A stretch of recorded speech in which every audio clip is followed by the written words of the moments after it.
my name is Miranda, and today I am here to react to the first episode of season 2 of Bridgerton, which I am super, super pumped for. I've only read 2 of the Bridgerton books, but Anthony and Kate's story is by far my favorite, and from what I've talked to about my other friends who have read all the books and love it, it's also one of their favorite books as well. And based on the trailers we've been getting and the teases, I think they look like they have amazing chemistry, the actors, and I'm super, super excited to see an enemies to lovers on screen, because you know I love that trope so much, and I'm just really, really excited. I'm gonna be honest that I'm mostly excited for the Kate and Anthony stuff. The other stuff, like, it's there, but, like, I'm not like, woo, you know? So, like, it'll be interesting to see how that all fits in, and especially, like, Daphne's role, because I'm not Daphne's biggest fan. But, yeah, that's what I'm mostly looking forward to, is seeing, like, what they kept from the book, what they changed. There's a lot of moments that I love from the book that I hope are in there, like him comforting her with the thunderstorm, and him catching her when she hides in his study, and all that. So I'm really excited to see what they keep, what they change, and yeah, I'm just excited to see this couple that I love be on screen. Well, they have a lot of maids. You kind of forget how rich they are. Oh, jeez. They all look horrified. Why do they have to wear giant feathers on their head? Daphne did that too last time, and I was like, that looks horrible. Like, it looked better on Daphne, but it's still a giant feather on your head. Like, what? He literally has a list of girls. That is... Whew, you're lucky I love you, Anthony.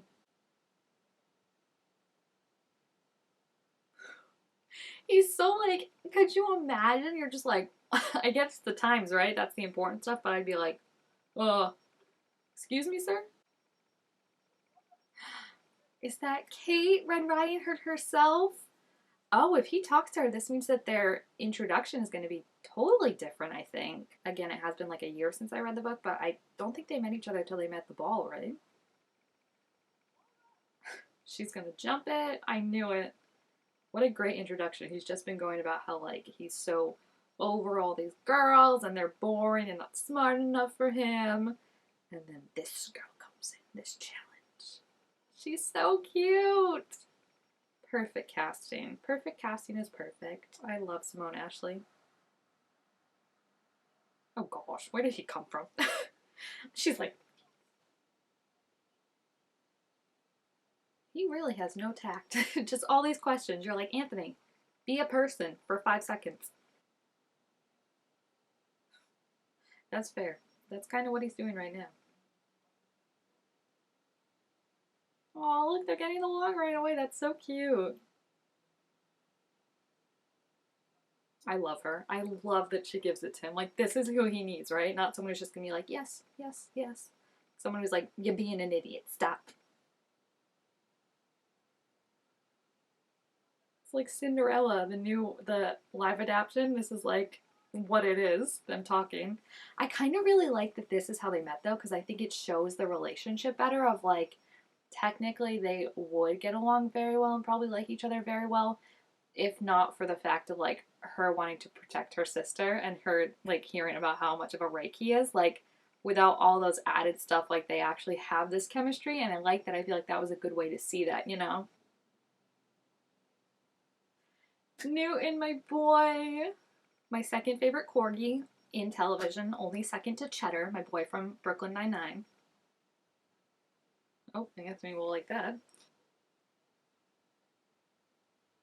Wow. She doesn't need any of the training. She's like the perfect debutante. Is that a word that they would use back then? I love her. She's so sassy. Drop the mic. She just reduced her to being like, wow, you make great tea. Thanks. I already taught my sister French and a bunch of other languages and how to dance and how to play.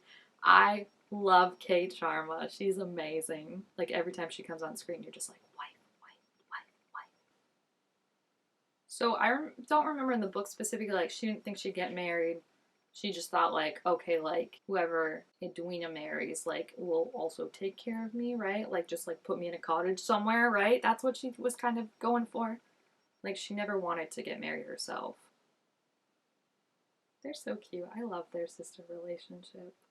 Like, it just, like, she loves her so much, and you can tell.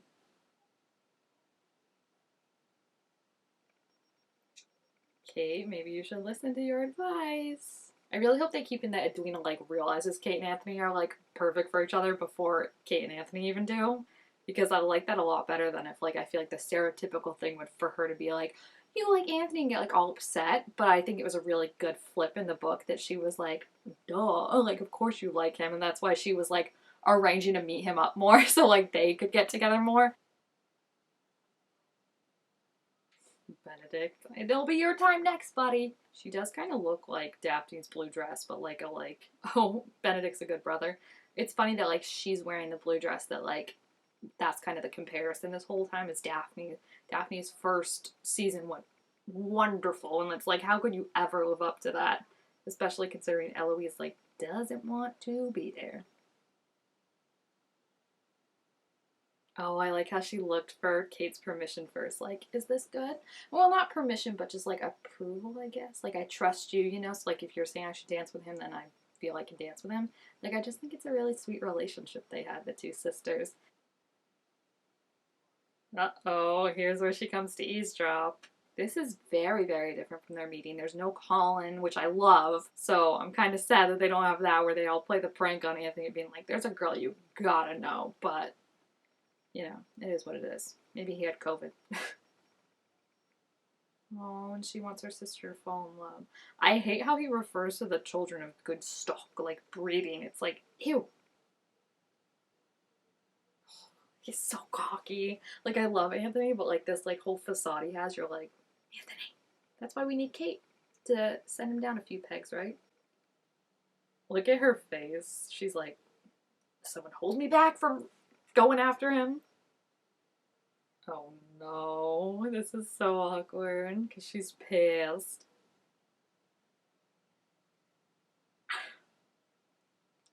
She just went for it. She was like, I'm not even gonna pretend.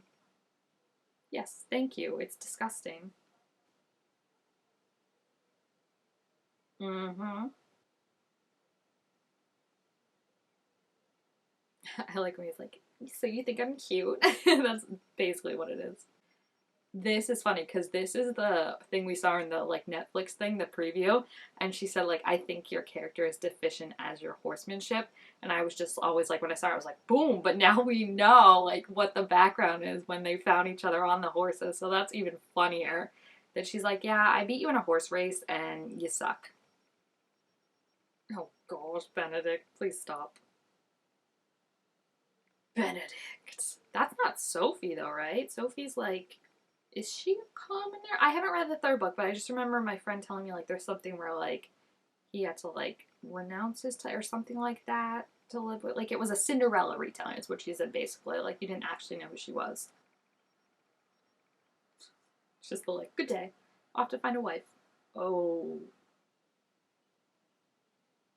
but he thinks that the whole like oh that's why he thinks like of course he's gonna end up alone because of everything with his father. So he's just trying to find someone good that can take care of his kids once he's gone and take care of his family. Like, he truly does want to get married, but his expectations are very high. And it's not in the way of, like, oh, my expectations are so high because then I'll never get married. It's like he has so much that he's worried about. I mean, I think they did a really good job portraying it with him, like, visiting the girls, crossing off the list, going to the mistress, paying the books, paying, like, all that montage of that was, like, that's literally, like, his anxious brain right now is he's like, help me. But he won't take a second to, like, really think about what he wants because then it's like you have more to lose, right? If it's something that you really want. What? Oh gosh. These people suck. Like, wow. The fact that they still hold a grudge against all that and that they're willing to interfere with the family like this, they're gonna be pissed when they find out marrying Edwina. Like, even if she's trying to do the right thing by them. She's such a good sister. Like, I feel like Edwina's not gonna be happy when she finds out about this, but like, she did it out of love and like wanting her sister to be happy. I think Lady Danbury's impressed. Look at her. Absolutely, but I see why she wouldn't want to tell her. She's gonna be very, very mad when it comes out. Yeah. And she really wants her to fall in love, which I think is so sweet. And it is something, I know they kind of changed it in the first season because Anthony was like, you're gonna marry whoever, gonna marry Daphne.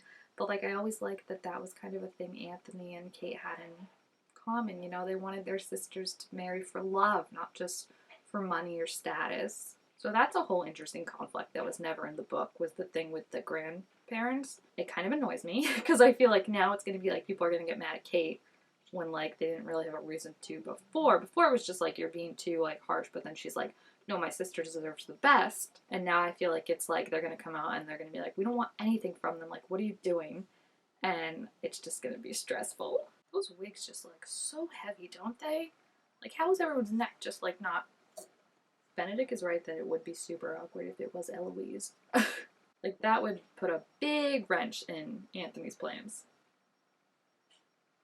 Wow, Lady Danbury's good. Like, she literally, like, her and Kate together, no one could go against them. If they're gonna team up to get Edwina a match, like, this is gonna be good. I'm so happy, too, because, like, Edwina's so... Oh, look how he's looking at her. He's like, that's the one with the price tag on her. But she's really sweet, Edwina. That's the thing. You know, I feel like it would have been very easy to make her, like, a spoiled little girl that, like, didn't care about anything and was, like, super, like, naive. But, like, she really is a sweet girl, and I hope they keep that from the books. So far, it seems they did, but... He looks too old for her, though. I've always said that from the start. Like, she looks... I think she's supposed to be, what, 17, 18? And he is a 35-year-old man. She's never gonna let her marry. Like, the sirens in her head are going off right now. Like, oh no, the Kill Bill sirens. Oh, she's good. She's so good. Look at him. He's like, did you, like, come from my mind? Like, you're perfect. Oh, yeah. This is almost as good as Colin setting him up. I will say that. She's like, hey, sister, come on. And then she's like, ow. And he's like, fuck. Look at his face. He's like, this just got a lot harder. Yikes. She has it her way. You ain't coming near her with a 10-foot pole. It is kind of cute, though, that he's like, that's who I'll marry. And, like, he's looking at Edwina, but, like, Kate is also in the shot. Like, that was a really nice way of setting that up. Yikes. Poor Edwina. She's not even from this, like, society. She's not from here. She don't know what it means. Oh, I feel so bad. That was a good first episode. I definitely do want to see more of Kate and Anthony because, like I said, I'm not as interested in the other stuff, and that's just me personally. Like, I know people really like Eloise and Penelope, and I do like them, but it's just, like, I'm like, get back to Kate and Anthony, especially to see, like, what they're changing is going to be really interesting for me because already that was so different. And I am a little bummed out that we didn't get to see, like, the way it was set up in the book where, like, she's going off about how, like, Viscount sucks and, like, blah, blah, blah, and she's dancing with Colin and doesn't realize it, and Colin's like, there is someone you have to meet, and, like, he gets them to set up, and then they realize that they're the ones that they've been talking about, and I just love it, because Anthony's, like, trying to please her and, like, woo her to get to the sister, and she's like, yeah, I see right through what you're doing, like, this isn't working, and it's just really, really funny. It was similar, I will say, getting it where she's like, oh, like, I don't have my dad, but, like, you should meet my sister, like, she's the one you're gonna have to get the blessing for, and then she's like, Kate, and Kate comes, and he's just like, oh no, like, that was good, but to me, it wasn't the level of, like, Colin just being like, you gotta meet someone. Like, the Bridgerton sibling antics are what I come for. They're so funny. I will say they're doing a very good job, I think, setting up Anthony's character in his state of mind right now of just, like, you don't know the full picture of why he's so set on, like, it has to be someone that can carry on the name and take care of the children and be smart. But when you find out what that reason is, like, you're like, okay, it makes sense why, like, you're trying to control everything. Because people that have a lot of anxiety, they like to control things. Spoken as someone who has a lot of anxiety, that's what it is, right? You don't like things out of control. So the more and more you try and control, but it's just like, yeah, watching him, like, walk up to girls and be like, so how many kids do you want?